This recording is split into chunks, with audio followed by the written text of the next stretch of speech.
Assalamualaikum warahmatullahi wabarakatuh. Bertemu lagi dengan saya pada podcast pendidikan menggali jejak prestasi. Pada tema untuk kesempatan ini adalah Danton bercerita, inspirasi dari seorang Danton terbaik.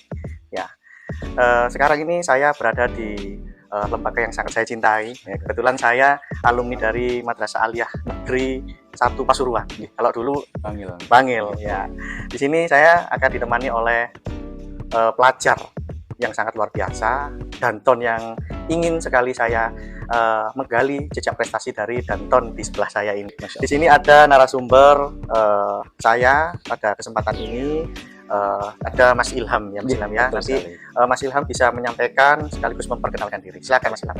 Halo semuanya, perkenalkan nama saya Muhammad Ilham Maulidi. Mungkin bisa kalian panggil saja saya Ilham. Saya salah satu siswa dari teman satu Pasuruan dari kelas 11. Di sini kebetulan saya adalah salah satu pasukan dari Paskibra Mahasiswa Pasuruan dari peloton yang bernama Gen Dedes. Ya. Itu aja cukup ya Mas Ilham. Kita ngobrol santai Mas Ilham ya. Baik Mas Ilham, saya ini kenapa saya ingin mengajak Mas Ilham untuk podcast pada kesempatan ini, karena ada beberapa postingan ya, kebetulan orang tua dari Mas Ilham sendiri rekan saya di Pramuka, Kak Emil. Jadi saya penasaran ya, sekaligus ingin menggali kiat-kiatnya untuk adik-adik di luar sana yang dasarnya itu suka dengan baris berbaris Mas Ilham ya. Jadi dalam 10 menit mungkin atau lebih kita akan berbicara mengenai baris berbaris ya Mas ya. Pertanyaan pertama Mas, sebenarnya kalau melihat dari Mas Ilham ini sudah berprestasi pada bidang baris berbaris, sudah seringkali mendapatkan Danton terbaik kalau nggak salah ya, Best Danton atau apa, sudah nanti kita bercerita ya Mas. Sebenarnya apakah yang ada yang dicita-citakan oleh Mas Ilham sendiri saat ini, gitu Mas? Mungkin kalau dari cita-cita saya sendiri mungkin masih belum tergambar ya. Masih belum tergambar. Masih proses mungkin ya. Kalau dari cita-cita saya selama di BAN ini untuk mewujudkan prestasi yang baik dalam bidang baris-baris atau paskibra itu, mungkin ada beberapa target yang masih sampai saat ini belum saya dapatkan, seperti halnya juara yang sangat tinggi seperti juara utama ataupun membawa adik-adik saya mendapat juara yang terbaik. Jadi kalau saya tangkap ada dua cita-cita jangka panjang, ada cita-cita jangka pendek.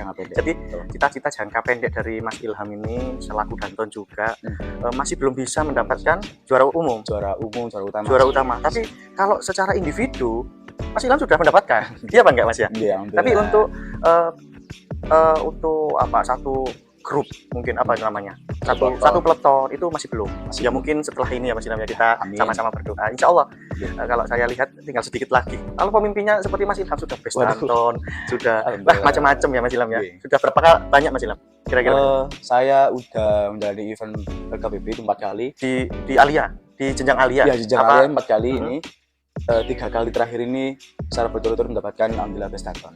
Di mana itu Mas? Di Jawa Timur sendiri apa di mana? Yang pertama itu tingkat Jawa Timur, yaitu yang pertama LKPB Netizen di Sajiti Sidoarjo, yang kedua LPBB Kalingga di Kejayan, terus yang ketiga itu di LKPB Kobar di Seman satu Bangil tadi, terus yang terakhir itu di SMK 2 Trian tingkat nasional.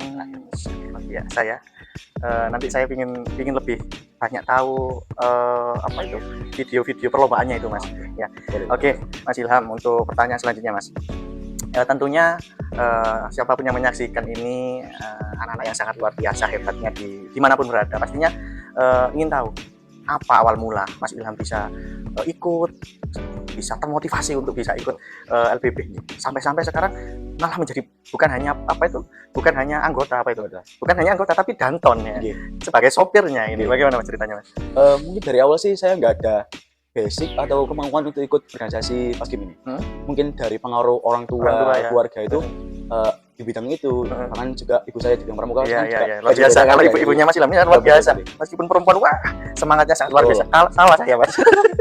Nggak jauh beda gitu antara pramuka dan Paskim. Iya betul. Jadi orang tua itu udah ada pandangan melihat diri saya ada potensi, mungkin saya menanyakan kepada orang tua gimana kalau aku ikut organisasi ini, bisa nggak kira-kira ya. Dan jawaban orang tua itu juga ya positif, mendukung ya. Banget. Jadi saya coba terus juga dorongan dari teman-teman mengajak saya buat ikut tadi. Alhamdulillah ya nyaman gitu sampai sekarang. Itu di Alia ya. Ya. Kalau untuk SMP apa sudah ikut? Kalau di SMP itu saya belum pernah, cuma di lingkungan saya di SMP itu banyak teman-teman paskib saya, jadi saya itu mulai tertarik dari ya? dari awal masuk humanity saya udah ada pandangan basic sedikit gitu ya? soal PBB tadi. Karena lingkungan temannya juga. Karena lingkungan saya di SMP itu banyak teman paskib. Cuma di SMP nggak sampai ikut masuk ke ini. Karena saya juga di SMP dulu pernah jadi OSIS, beberapa kali juga diminta oleh pihak paskib buat nggak dong buat jadi pemimpin upacara dong.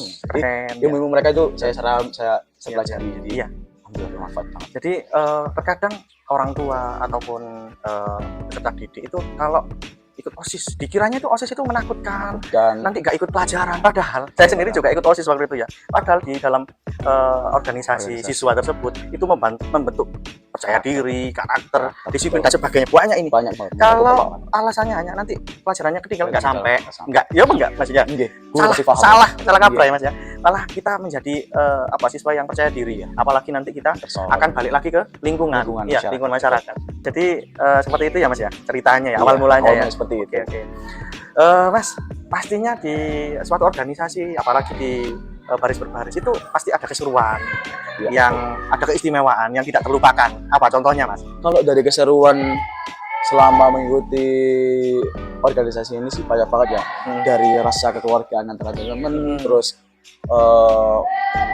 ya paling besarnya cuma itu ya Kak, bersama kompak ya, kompak. Wis sudah memori kita udah dihabiskan waktu di sana. Jadi sekarang ini saya udah modelnya udah terakhir lomba, nggak bakal lomba lagi itu kayak rasanya kayak ayo dong lomba lagi, kayak kangen gitu rasanya. Padahal waktu menjalani lomba itu kan kapan sih selesainya ini, padahal ya waktu kita selesai masalah kegiatan pasti ya ada rasa kangen, oh dulu kita seperti ini loh. Iya, gitulah. Jadi ada sedikit rasa kecewanya seandainya waktu dikasih kesempatan kayak nggak maksimal. Setelah ini selesai kayak kok dulu seandainya saya maksimalkan mungkin dapat ini gitu ya Mas ya. Betul banget. Iya. Memang gitu ya Mas ya. Jadi kecewa itu di belakang. Iya, kecewa yang di akhir. Iya, kecewa itu di belakang nggak ada. Kecewa di depan insya Allah orang-orang selamat semua ya Mas ya. Nasi menjadi bubur. Sudah kalau jadi bubur dibuat nasi lagi nggak bisa. Itu ya Mas ya. Iya. Luar biasa Mas Ilham ini. Oke. Selanjutnya Mas, bagaimana kesan orang tua ya, Kak Emil dan Ayah ya, kesan orang tua melihat Mas Ilham? Kalau dilihat dari pribadi individu sudah mendapatkan banyak prestasi ya, kalau individu ya Mas ya. Terus apa kesan orang tua ke Mas Ilham selama ini Mas? Mungkin kesan sih banyak sekali ya, bisa dari positif dan negatif ya. Mungkin lebih banyak positifnya. Soalnya dari awal emang didukung kan di dalam organisasi ini, apalagi saya dapat mencatatkan suatu prestasi, otomatis kan dari keluarga pasti bangga. Ada pula orang tua sering melarang saya buat kegiatan karena ya kondisi fisik mungkin, keadaan saya yang nggak memungkinkan, mungkin pikiran kalau beberapa materi pelajaran itu saya ketinggalan pasti Pak. Iya. Cuma ya lebih dominan ke arah paham lah orang tua, apalagi orang tua saya udah ada pandangan lingkungan seperti itu. Backgroundnya juga pendidik toh, ibunya Mas Ilham ya. Balik lagi ya berarti Mas Ilham ya. Jadi kepercayaan orang tua itu harus kita pegang ya Mas ya. Seandainya kita dikasih kepercayaan terus kita kita sia-siakan, beling ya, bahasa Jawanya beling. Itu nanti orang tua ya nggak percaya lagi. Ya pasti itu. Seandainya kita dikasih kepercayaan, kedepannya kita pegang rasa percaya itu, ya sudah insya Allah ya wis silahkan gitu ya Mas ya. Semoga semua yang menonton ini juga punya prestasi yang yang muncul ya setelah melihat motivasi dari podcast ini. Mas, tentunya kalau Mas Ilham tadi itu kan ada latihan Mas ya. Apalagi mendekati waktu kompetisi ya, perlombaan. Pastinya kan di force sama latihan supaya kompak itu ya Mas ya. Apakah tidak mengganggu pelajaran Mas ya? Ini orang tua biar juga nggak salah kaprah. Iya, nggak salah kaprah. Terus nggak usah pelajaran nanti ketinggalan gitu. Gimana Mas caranya mengatur gitu Mas? Fakta lapangannya itu mungkin berpikiran orang tua bahwa kalau ikut paskib nanti ambil jam pelajaran, padahal enggak. Kita itu latihan itu setelah pulang sekolah. Tanpa mengganggu ya. Sama seperti podcast ini Mas, di luar jam sekolah. Iya, betul banget. Jadi setiap anggota paskib yang mengikuti lomba itu pasti ada surat izin kepada orang tua. Nah, itu perjanjian seperti apa yang dimau oleh orang tua dari kita menyerahkan ke pihak paskib. Jadi nanti dari manajemen paskib sendiri akan memberikan kayak mungkin peringatan atau diingatkan setiap anggotanya bahwa perjanjian di awal nanti harus dilaksanakan. Sebenarnya mungkin latihannya dari pulang sekolah jam 3 sampai jam 5. Nah, pihak manajemen Paskibnya itu harus mengingatkan adik-adiknya gitu. Kalau sekolah jangan lupa ngerjain tugas yang ada, jangan lupa belajar, jangan lupa mengaji. Oh gitu ya. Tuh. Jadi nggak sembarangan ya. Betul. Apalagi kalau misal kita benar-benar mepet hari lomba, perlu untuk mengambil dispensasi untuk persiapan itu, kita benar-benar kayak mempersiapkan sebelum hari ya dispen tadi. Jadi bilang ke guru-guru, apakah kita ada pada hari itu Pak ada kegiatan seperti ulangan atau ada tugas, mungkin saya boleh menyusul atau mendahului ya. gitu. Pasti kita harus ya pastinya mohon maaf Mas, berarti artinya guru itu satu bangga, satu memahami ya Mas, memahami keadaan, apalagi atas nama lembaga. Ya gitu Mas ya. Mungkin ada lagi Mas. Ya itu sih, jadi guru-guru di mana terutama ya itu udah paham, jadi angkatan sebelumnya itu seperti itu semua. Jadi ya itu kuncinya tadi itu setiap anggota, setiap siswa individu itu seperti kejar bola. Jadi kalian jangan menunggu pihak guru untuk menagih tugas kalian ya. Harusnya kalian yang mengejar tugas kalian, soalnya itu kewajiban kalian. Luar biasa, betul, kewajiban nomor 1 ya. Betul. Oke, nomor 1 itu adalah kewajiban. Oke, keren sekali Mas Ilham, keren sekali. Mas, kalau tadi sudah menyampaikan, jadi tidak ada kendala mengenai pembelajaran berlangsung. Tentunya anak-anak Paskib itu kan juga pasti banyak yang berprestasi, baik akademiknya non akademiknya gitu ya. Jadi bukan siswa yang biasa-biasa. Dan amanat itu dari guru juga tidak disia-siakan ya Mas ya. Pastinya sebagai bukti Mas Ilham dan Peleton ya mendapatkan prestasi gitu ya Mas ya. Gitu. Baik Mas. Kalau menyinggung tentang kompetisi Mas, pastinya punya keseruan, mungkin kejadian unik yang tidak bisa dilupakan sampai anak cucu nanti ya Mas bisa diceritakan Mas. Apa Mas, di mana dan bagaimana Mas? Ada satu event mungkin jadi di sistem perlombaan itu ada namanya apa-apa. Susulan apa-apa yang perlu aku lontarkan, terus kekuatan saya perlu mengerjakan seperti ya. Di situ ada salah satu apa-apa. Mungkin karena suatu rasa nervous gitu ya. Jadi saya lupa, hampir aja kelupaan sampai mendekati garis. Apa-apa tadi itu belum saya lontarkan. Itu ya Allah, itu mungkin saya nervous ya Allah. Itu pokoknya saya itu. Soalnya langsung hari hanya Mas ya. Kalau latihan mungkin biasa santai, ini kan tegang gitu. Mas, coba saya pingin Mas, di luar perjanjian kita ini Mas ya, coba pingin kan kalau baris berbaris kreasi itu kan ada yang Mas Ilham sampaikan tadi, ngasih aba-aba kan kadang ya, jadi Mas Ilham yang menyampaikan kalimat, peletonnya itu gerak itu bagaimana Mas? Itu namanya itu variasi formasi. Nah, di dalam variasi formasi itu kita ambil suatu tema. Nah, kebetulan di peleton saya itu temanya adalah Kendedes. Mencakup suatu bentuk kecantikan seorang Kendedes, Ratu Kerajaan Camasari. Jadi di variasi itu saya itu kayak membacakan puisi, dan peleton saya memberikan contohnya, contoh sedikit, gak usah teriak-teriak Mas, sedikit aja. Gini. Ya, kalau lupa ini. Gak apa-apa. Gak dinilai gitu. Pakai suara tandanya sedikit. Ya, harus lah biar ini yang melihat ini wah. Akan kuceritakan seorang wanita yang cantik dan mempesona yang bernama Ayu Sri Maharatu Mahadewi. Ia adalah seorang ratu dari kerajaan Singosari yang memiliki aura yang bersinar dikarenakan kecantikannya. Kecantikannya pun membuat perselisihan antara Ken Arok dan Tunggul Ametung sehingga terpenuhnya Tunggul Ametung oleh Empu Gandring. Wah, keren. Yang buat kalimat itu siapa Mas? Kalau satu tim itu satu ini manajemen jadi peloton juga bantu saya sendiri juga dari pelatih senior itu juga untuk semua. Jadi kita bagi tugas gak cuma personal aja yang buat. Gerakannya itu juga sama. Gerakannya baik, gerakannya juga. Keren. Saya itu pingin, saya kan guru SD Mas ya.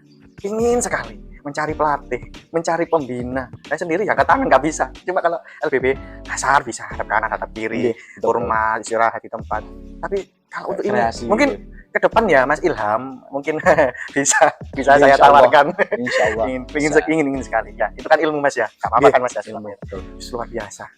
Gerakannya itu pasti butuh waktu yang lama Mas ya. Dan latihan yang banyak waktu juga Mas ya. Terakhir latihan itu 3 bulan full, gak pernah bolong latihan. Tiap hari di sini. Kalau weekday kita mas sekolah itu di sini, kecuali hari Minggu kadang-kadang di sini, kadang-kadang di Pangkodir. Oh ini ya, biar suasananya beda ya, semangat ya. Oke Mas, ada tinggal 2 pertanyaan Mas. Biar ayah bunda dan anak-anak hebat yang sedang menyaksikan ini tahu, Paskibra ini tuh sebenarnya apa yang Mas Ilham dapatkan dari ikut Paskibra ini, Mas?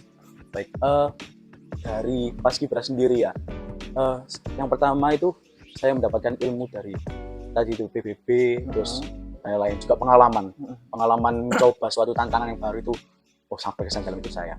Terus juga apa ya, rasa kebersamaan, terus rasa tantangan antara tekanan dari orang tua untuk tidak terlalu menonjol di suatu kegiatan, tapi saya memaksa dalam kegiatan itu, jadi kayak ada kesan tersendiri. Jadi pokoknya banyak banget yang didapatkan di organisasi tadi itu. Gak cuma di organisasi Paskib, juga organisasi lain pasti ada suatu hal yang sangat terkesan buat didapatkan dari yang dialami setiap perjalanannya. Ada resiko sebenarnya di situ ya. Tadi yang disampaikan Mas Ilham ya, ingin menunjukkan kepada orang tua. Kalau orang tua mungkin sebagian banyak orang tua itu untuk ikut organisasi itu kayak kurang percaya. Nah, itu kan resiko, Mas. Resiko. Ya. Bisa disampaikan untuk kalimat untuk bisa memotivasi para pemirsa yang ada di semuanya ini. Kata-kata dari saya mungkin kegagalan adalah kunci dalam kesuksesan. Jangan sampai kalian gak mau mencoba suatu tantangan, karena suatu tantangan membuat hidup kalian terkesan. Luar biasa. Kegagalan adalah suatu bentuk kesuksesan. Berarti Mas Ilham ini ya nggak sukses terus, tapi ya pasti ada evaluasi. Langsung nggak langsung jadi prestasi yang tinggi, pasti ada perjalanan itu. Jadi anak-anak hebat dimanapun berada yang sedang menyaksikan, tentunya ketika kita pernah menemui kegagalan, dari kegagalan itu sudah jangan sampai putus asa. Betul. Coba kan takut mencoba. Kan sudah tahu caranya gini, jangan sampai ada lubang masuk lubang lagi ya. Kalau bisa gimana caranya kan ada nilainya di situ. Betul. Baik, Mas Ilham, terima kasih banyak sudah berkenan untuk mengisi podcast pendidikan, menggali jejak prestasi. Semoga tayangan ini bermanfaat. Terima kasih banyak Mas Ilham ya. Terima kasih banyak, semoga sukses, selalu membanggakan orang tua. Amin. Ya, dan cita-citanya dalam waktu dekat maupun jangka panjang ini bisa tercapai. Ya, kurang lebihnya mohon maaf, saya Ainul Yakin dan saya Ilham. Terima kasih. Wassalamualaikum warahmatullahi wabarakatuh.